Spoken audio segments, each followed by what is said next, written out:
नमस्कार मित्रांनो, आज आपण 9 जुलै 2020 च्या चालू घडामोडींचा आढावा घेणार आहोत. थोडक्यात आपण संक्षिप्त आढावा घेऊ आधी. पहिली चालू घडामोडी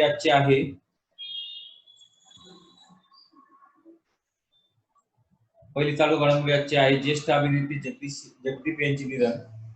त्यानंतर राजगृहाविषयी आपण माहिती घेणार आहोत, जे आंबेडकरांचे निवासस्थान होते. त्यानंतर टिलिमिली हे जे सुरू झालेलं आहे, MKCL ने सुरू केलं आहे दूरदर्शनवर, सह्याद्रीवर, त्याविषयी आपण माहिती घेणार आहोत. त्यानंतर संयुक्त राष्ट्र आणि पर्यावरण हा जो लेख आला होता लोकसत्तामध्ये, त्याविषयी आपण थोडक्यात त्याच्यातून काही महत्वाच्या घडामोडी घेणार आहोत जीकेच्या दृष्टीने. त्यानंतर बिटकॉइनच्या संदर्भात जो काही छोटासा लेख आला होता एक पत्रव्यवहारामध्ये, त्याविषयी थोडीशी माहिती घेणार आहोत. त्यानंतर निराधर कांबळे यांचे मृत्यू निधन झाले होते, त्यांच्याविषयी माहिती घेणार आहोत. लष्कराने जवानांना जे काही ऍप्स डिलीट करायला लावलेले आहेत त्या संदर्भात माहिती घेणार आहोत. पुढचा आहे सगळ्यात महत्वाचं म्हणजे क्रीडा मंत्री कोण आहेत आणि त्यांनी काय वक्तव्य केलेलं आहे, तर त्या संदर्भातली माहिती आपण यातून घेणार आहोत. महत्वाची घडामोडी आहे पुढची की रेल्वे आता सौर ऊर्जेतून रेल्वे चालवणार आहेत, त्या संदर्भातली डिटेल माहिती घेणार आहोत. त्यानंतर पंतप्रधान मोदी यांनी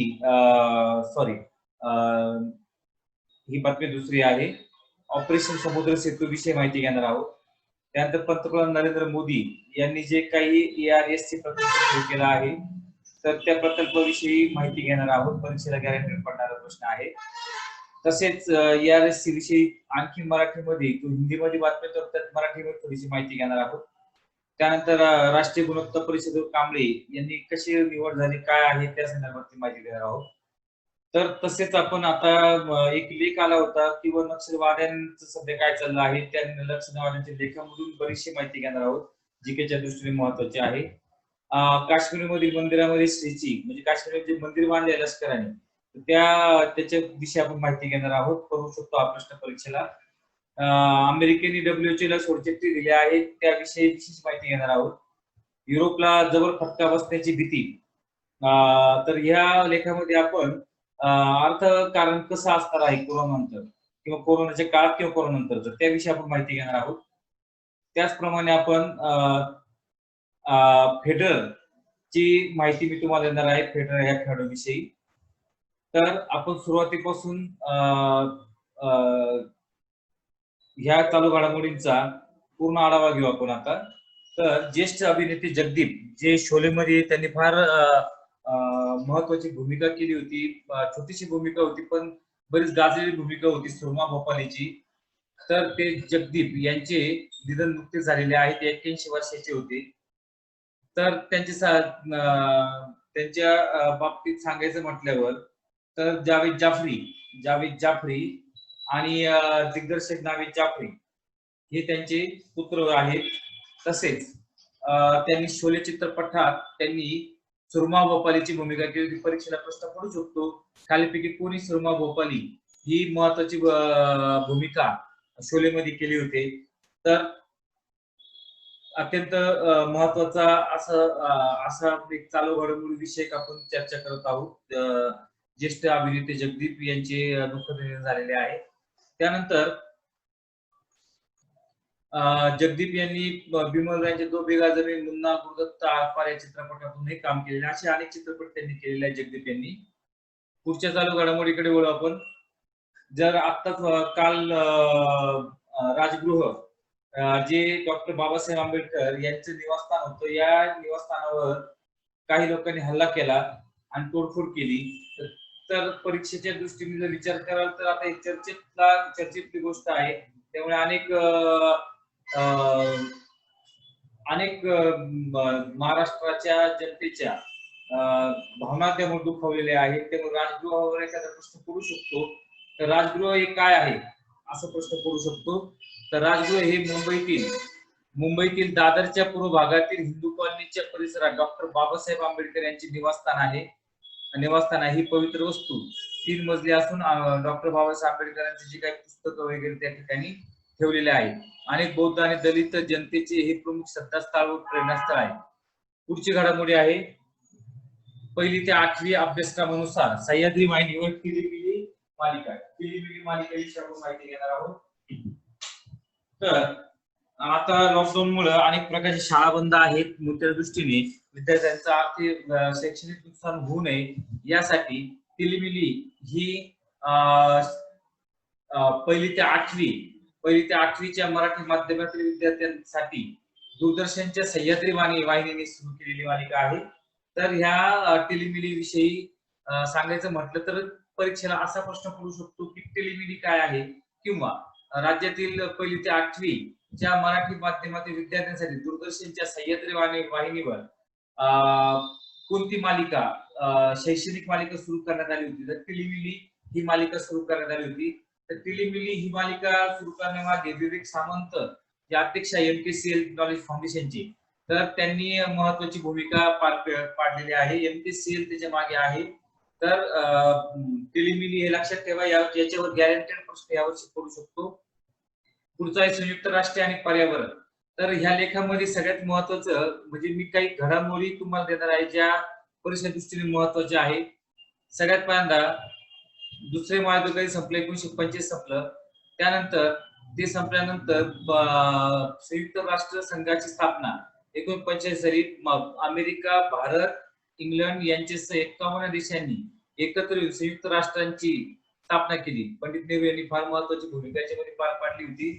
अनेक शांततेच्या ज्या काही गोष्टी तयार केल्या आहेत त्या पंडित नेहरूंचा फार मोठा सहभाग आहे त्याच्यामध्ये. जागतिक महायुद्धाच्या काळात ढासळत्या पर्यावरणाचा कोणी विचार करणे आता अशक्य होते. या महायुद्धाची एक देणगी म्हणजे DDT नावाचे अत्यंत प्रभावी कीटकनाशक.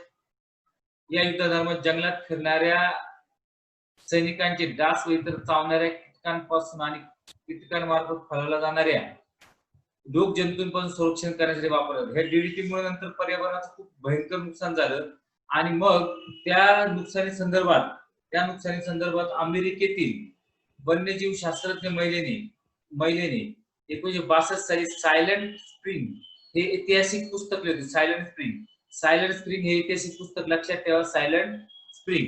तर ह्या पुस्तकावर भरपूर चर्चा झाली आणि 1968 ला त्याचप्रमाणे 1968 ला आम्ल पर्जन्यामुळे जलीय परिसंस्था अस्तित्व धोक्यात आलं.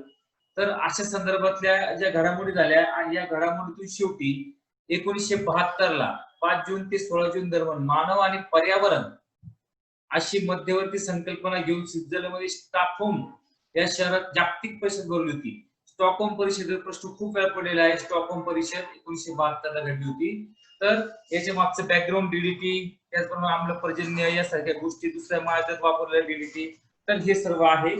तर आपल्यासाठी महत्वाचं काय आहे याच्यामध्ये, तर दुसरं महायुद्ध कधी संपलं आणि त्याचबरोबर दुसरं महत्वाची गोष्ट आहे की दुसऱ्या महायुद्धानंतर जे संयुक्त राष्ट्र संघटना कधी स्थापन झाली, त्यामध्ये भारताचा सहभाग होता आणि 51 देश संयुक्त राष्ट्र संघटनेच्या स्थापनेमध्ये होते. त्यानंतर दुसऱ्या महायुद्धाचे कोणते भयंकर परंतु प्रभावी कीटकनाशक वापरले ज्यामुळे पर्यावरणावर दुष्परिणाम झाला, तर DDT हे औषध होतं. अजूनही DDT थोड्या प्रमाणामध्ये वापरतात आपल्याकडे. त्यानंतर महत्वाचं म्हणजे स्टॉकहोम परिषद जी भरली होती पर्यावरणासंदर्भात, त्याचा विषय काय होता तर मानव आणि पर्यावरण अशी मध्यवर्ती संकल्पना घेऊन स्टॉकहोम शहरात, स्टॉकहोम हे शहर कुठे आहे असे प्रश्न पडेल, तर स्वीडन मध्ये हा देश आहे. स्टॉकहोम हा देश स्वीडन मध्ये आहे. तर 130 प्रतिनिधी त्याला उपस्थित होते. त्यानंतर स्वीडन मध्येच 1968 ला आम्ल पर्जन्य झालं होतं. त्याचप्रमाणे सायलेंट स्प्रिंग हे पुस्तक कोणी लिहिलं, तर अमेरिकन महिला जी आहे वन्यजीव शास्त्रज्ञ अमेरिकन महिला, तर ह्या लेखामध्ये त्यांचं नाव नाहीये, ठीक आहे, नाव नंतर मी तुम्हाला देईल.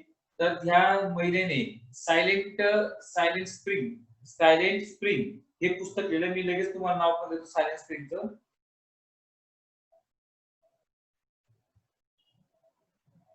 तर सायलेंट स्प्रिंग हे पुस्तक त्यांनी लिहिलं होतं. तर सायलेंट स्प्रिंग हे प्रकाशन याचं केलं होतं, संयुक्त राष्ट्रांनी केलं होतं प्रकाशन या पुस्तकाचं. आणि या पुस्तकाचे लेखक आहे रेचेल कार्सन. रेचेल कार्सन ह्या लेखिका आहे रेचेल कार्सन. या ठिकाणी लक्षात ठेवा, सायलेंट हिलच्या लेखिका आहेत रेचेल कार्सन.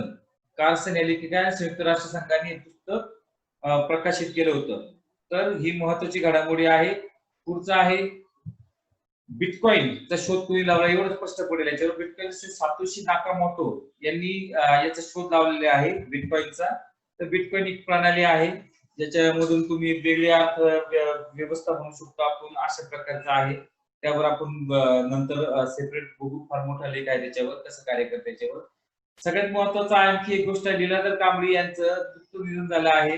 तर लीलाधर कांबळी हे कोण होते? लीलाधर कांबळी तर हे मालवण मध्ये रेवंडी तळाशी तोंडवटी पट्ट्यातील होते, म्हणजे मालवण मधील होते असं सरळ सरळ म्हणायचे.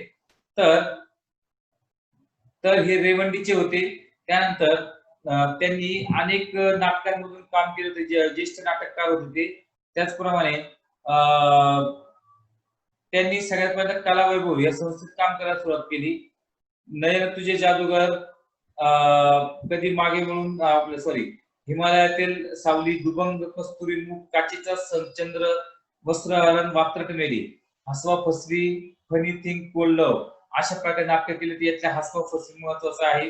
तर अशा प्रकारे त्यांनी नाटक केले होते. वात्रट मेली, गंगाराम गवाणकरांचे वात्रट मेलीचे दिग्दर्शन सुद्धा त्यांनी केलं होतं, वात्रट मेलीचे. तर अशा प्रकारचे प्रसिद्ध व्यक्तिमत्व होते लीलाधर कांबळी. तर यांच्या संदर्भात एखादा प्रश्न तुम्हाला पडू शकतो की ज्येष्ठ रंगकर्मी कोणा किंवा दिग्दर्शक यांचं कोणा निधन झालं होतं नुकतंच, लीलाधर कांबळी हे त्यांचं नाव आहे. पुढचं आहे भारतीय जवानांना 89 ऍप्स काढून टाका असा आदेश देण्यात आला आहे. तर या ऍप्स मध्ये सगळ्यात महत्वाचे ऍप कोणकोणते आहेत? टिकटॉक, फेसबुक आणि इंस्टाग्राम आणि पबजीचा सुद्धा समावेश त्याच्यामध्ये केलेला आहे. पबजी सुद्धा समावेश त्याच्यामध्ये केलेला आहे, हे लक्षात घ्या. तर 15 जुलैपासून ते ऍप काढून टाकण्याचा निर्देश देण्यात आलेला आहे. एक राज्य एक खेळ, एक राज्य एक खेळ असं काही प्रस्ताव किरण रिजिजू यांनी मांडला आहे. त्यांचं म्हणणं असं आहे की प्रत्येक राज्याने एक एकच खेळ कोणतरी घ्यायचा आणि त्यातच प्रावीण्य मिळवायचं, म्हणजे जेणेकरून ऑलिम्पिक मध्ये जास्तीत जास्त पदके मिळतील. तर आपल्यासाठी महत्वाचं काय आहे, त्यांनी काय म्हटलं याच्यासाठी, याच्यापेक्षा सगळ्यात जास्त महत्वाचं किरण रिजिजू, आणि दुसरं महत्वाचं म्हणजे एक राज्य एक खेळ असं कोणी म्हटलं आहे? तर क्रीडा मंत्री किरण रिजिजू यांनी म्हटलं होतं. पुढचं आहे सौर ऊर्जेतून देशातील अनेक रेल्वे स्थानकांतील विजेची गरज पूर्ण केल्यानंतर रेल्वे लवकरच या विजेचे वापर रेल्वे गाडी चालवण्यासाठी करणार आहे. म्हणजे आतापर्यंत सौर ऊर्जेचे वापर करून रेल्वे स्थानकांचा वीज पुरवठा होत होता, आता त्यांनी रेल्वे गाडी चालवण्यासाठी उपयोग करणार आहे. मध्य प्रदेशातील बीना या ठिकाणी बघा, बीना येथे रेल्वेने आपल्या मोकळ्या जागेत 1.7 मेगावॉट सौर ऊर्जा प्रकल्प उभारण्याचे काम पूर्ण केले आहे. तर रेल्वेने कोणत्या ठिकाणी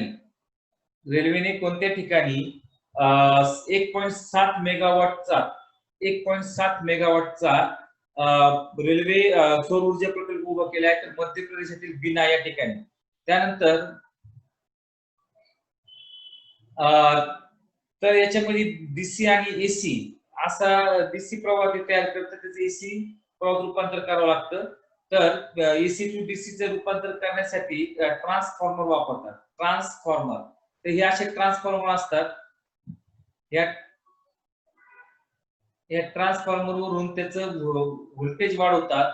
डीसी टू एसी करण्यासाठी व्होल्टेज वाढवतात सगळ्यात पहिल्यांदा, आणि अशा पद्धतीने ते इन्व्हर्टर पण म्हणू शकतो, इन्व्हर्टर पण वापरतात, ट्रान्सफॉर्मर वापरतात. अशा पद्धतीने एसी टू डीसी चं कन्व्हर्जन केलं जातं. आपल्या घरात इन्व्हर्टर असं तसंच प्रकार आहे. तर रेल्वेतील छत्तीसगड भिलाई मोकळ्या जागेत 50 मेगावॉटचा सौर ऊर्जा प्रकल्प आणखी उभारत आहे. तर छत्तीसगड मध्ये सुद्धा भिलाईमध्ये 50 मेगावॉटचा एक आणखी प्रकल्प उभारत आहोत. त्यालाही केंद्राच्या ट्रान्समिशन युटिलिटी जोडणार आहे. तर दोन महत्वाच्या घडामोडी आहेत याच्यामध्ये.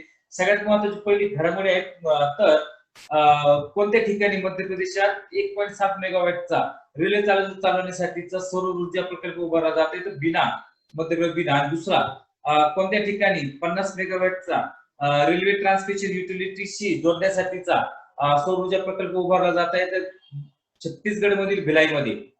पुढची घडामोडी आहे, तर भारत सरकारने नौदलाच्या सहाय्याने भारत सरकारने नौदलाच्या सहाय्याने भारत सरकारने नौदलाच्या सहाय्याने ऑपरेशन समुद्र सेतू सुरू केलं होतं.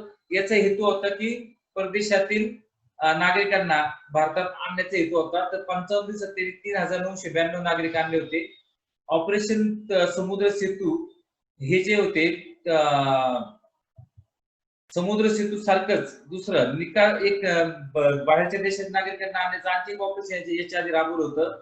जेव्हा यमेन मध्ये 5600 नागरिक अडकले होते, त्यावेळी पण असंच प्रकारचं ऑपरेशन राबवलं होतं. तर त्याला नाव दिलं होतं ऑपरेशन राहत. ऑपरेशन राहत.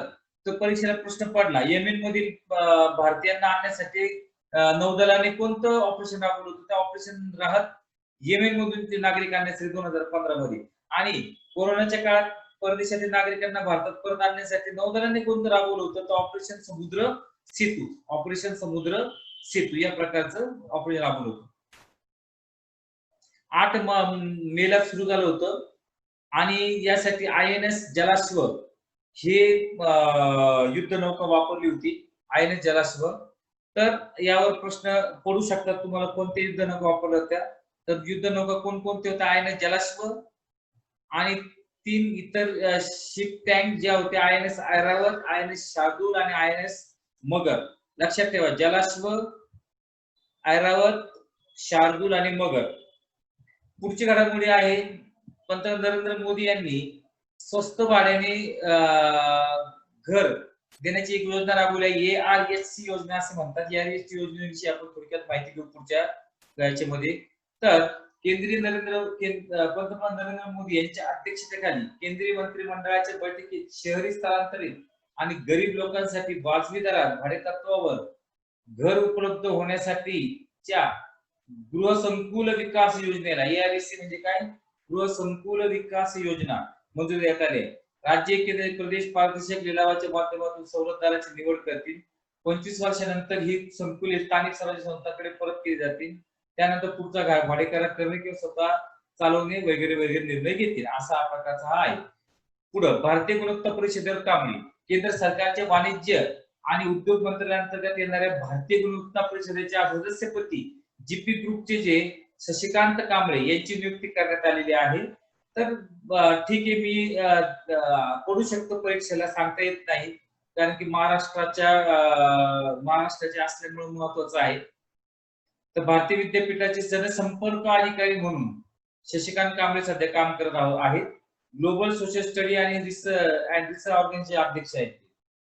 पुढं एक महत्वाचा लेख आलेला आहे आज, संपादकीय लेख सकाळमध्ये. तर त्या लेखावर थोडी चर्चा करू आपण.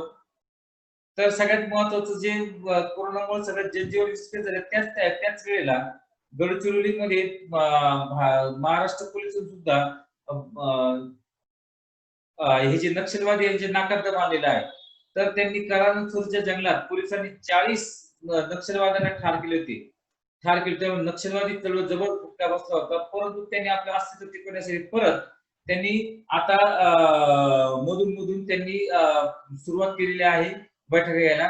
तर दंडकारण्य बालेकिल्ल्यात त्यांचं खिडकी होताना पाहून त्यांनी गडचिरोली जिल्ह्यातील येळदळवी या जंगलात नक्षल परिषद त्यांनी घेतली. नक्षल परिषद घेतली त्यांनी. तर ही नक्षल परिषद उभी करण्यामध्ये सगळ्यात महत्वाचा भाग होता चारू मुजुमदार, जे नक्षलवाद नेता होता. यांच्या मृत्यू दिनाचा निमित्त साधून 26 जुलै ते 3 ऑगस्ट या काळात शहीद सप्ताह पाळत असतात.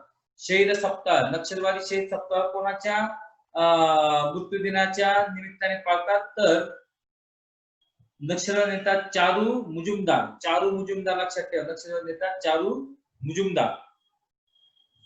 तर बाकी काही महत्वाचं नाही याच्यामध्ये. सगळ्यात एक छोटस एक महत्वाचं आहे ते बघू आपण. 4 वर्षानंतर नक्षलवाद्यांनी पुन्हा एटापल्ली तालुक्यातील येळदळवी गावाला घनदाट जंगलात घेतलेली वार्षिक परिषद हा चर्चेचा विषय बनला आहे. याच्या आधी त्यांनी 2016 मध्ये गर्देवाड्याच्या जंगलात त्यांनी एक सभा घेतली होती. ते काही एवढं महत्वाचं नाही, ठीक आहे, मी तुम्हाला नाही वाचून दाखवत. फक्त एक महत्वाचं आहे की ते कुठं येळदळवीच्या घनदाट जंगलात आणखी एक सभा घेतली त्यांनी वगैरे वगैरे. तर पुढे आहे काश्मीर मंदिरामध्ये श्रींच्या मूर्तीची प्रतिष्ठापना. तर जम्मू काश्मीर मध्ये जम्मू काश्मीरमध्ये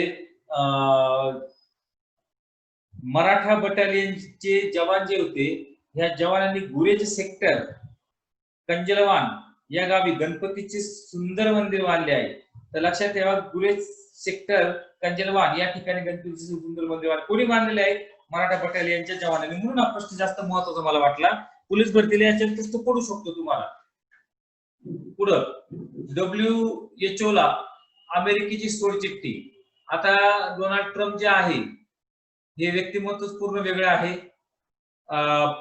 पूर्णपणे वेगळं वागायला बघतात डोनाल्ड ट्रम्प. अशाच डोनाल्ड ट्रम्पने आता WHO ला सोडचिठ्ठी द्यायचं ठरवलं आहे. WHO च्या स्थापनेत सगळ्यात मोठा सहभाग अमेरिकेचाच होता आणि आता तेच अशा प्रकारे वागायला लागलेले आहेत. तर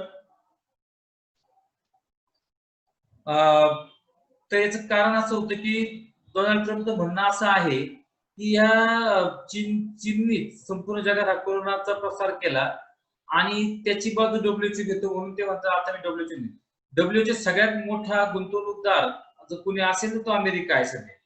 तर चीन अशा प्रकारे अमेरिकेने सुद्धा चीनला विरोध करायला सुरुवात केली प्रत्येक गोष्टीमध्ये. युरोपला जबर फटका बसण्याची भीती. आता या ठिकाणी एक छोटासा लेख घेतलेला आहे. याच्यामध्ये महत्वाचं म्हणजे काही घडामोडी आहे, याच्यामध्ये त्या घडामोडींसाठी हा लेख घेतलेला आहे. तर काय काय महत्वाचं आहे बघा याच्यामध्ये. तर ओईसीडी म्हणजे काय? तर ओईसीडी खाली बघा या ठिकाणी. ओईसीडी म्हणजे आर्थिक सहयोग व विकास संघटना. हे महत्वाचं आहे. ओईसीडी आर्थिक सहयोग व विकास संघटना. तुम्हाला इंग्लिश मध्ये लॉंग फॉर्म विचारला जाऊ शकतो परीक्षेला. Organisation for cooperation and development. Organisation for cooperation and development. तर यांनी या संदर्भात काही वक्तव्य केले. वक्तव्य काही महत्वाचे नाही, पण एवढंच महत्वाचं की ओईसीडी हे आपल्यासाठी महत्वाचं आहे आणि ते या संदर्भात अर्थकारण जागतिक संदर्भात काही मतं मांडते, तर त्या संदर्भातला आहे. पुढे 4थ्या स्थानी राहिल्याचे समाधान. तर ज्याच्यामध्ये सगळ्यात महत्वाचं काय की एटीपी टूर जे टेनिस संदर्भात आहे. एटीपी टूर जी टेनिस संदर्भात आहे, हा प्रश्न महत्वाचा आहे. आणि रॉजर फेडरर हा कोणत्या देशाचा आहे? तर स्वित्झर्लंडचा आहे. रॉजर फेडरर हा कोणत्या देशाचा? स्वित्झर्लंडचा. हे महत्वाचं आहे. तो सध्या जवळजवळ 38-39 वय झाले त्याचं, ते तो खेळतोय अजून. आणि एटीपीच्या टूर मध्ये तो 4थ्या क्रमांकावर राहिलाय. तर आजच्या चालू घडामोडी मी आज या ठिकाणी संपत आहे. तर मित्रांनो, तुम्हाला माझ्या चालू घडामोडी आवडल्या असेल तर बेल आयकॉनला नक्कीच क्लिक करावं. आमच्या आर्य करिअर अकॅडमी ह्या युट्यूब चॅनलला सबस्क्राईब व्हा. त्याचप्रमाणे जास्तीत जास्त मुलांपर्यंत माझ्या चालू घडामोडी पोहोचवण्याचा प्रयत्न करा. धन्यवाद.